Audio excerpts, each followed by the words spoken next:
Good evening. This is Local 4 News at 11. The local forecasters have declared a severe weather alert, and you can see why. The condition's pretty dangerous at the moment. Yeah, and you'll be waking up to even more snow tomorrow morning. Chuck's tracking it all for us, so this sounds like some caution is required, Chuck.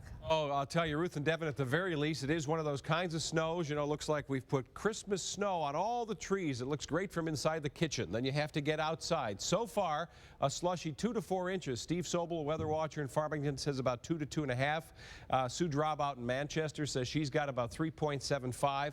That's a very good range. Couple things to keep in mind. This is not one of those snows because it's so wet and heavy where it really piles up. If it would have been a 10-to-1 ratio of water to snow, we would have had a lot more. Overnight, we may get another inch or two, far north maybe 3, and periodic snow showers linger tomorrow. That temp hasn't changed all night long. I mean for 6 hours.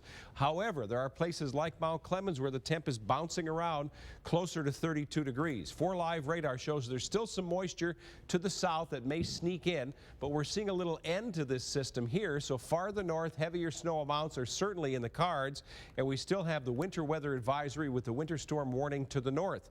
Visibilities have improved somewhat, but are still reduced, running about 1 mile to 3 miles. Slushy roads with reduced visibilities, a little more moisture coming in, and we may see more snow. And remember, as you hit the roads, untreated roads, especially even your driveway, could be treacherous. Shoveling and snow plowing and snow blowing trouble because of the wet, heavy nature of the snow. Our Tim Pamplin out on the roads of Detroit to see how things are going. Tim? Yeah, Chuck, I'm down near Wayne State University, Warren Avenue, Woodward Avenue. I did a tour earlier this evening, did the spokes of Detroit, if you will.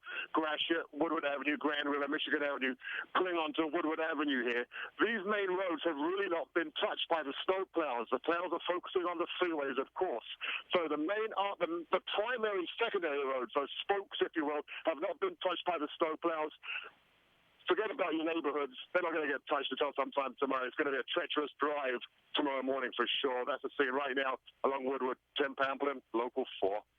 Well, Ruth, Devin, this was just a little late to turn over to the wet snow, but it did, and it will continue to be that for us all night long with occasional snow showers tomorrow. More on our Wednesday forecast, and now we're looking at the month of March. It gets here on Friday. We'll see you in a minute.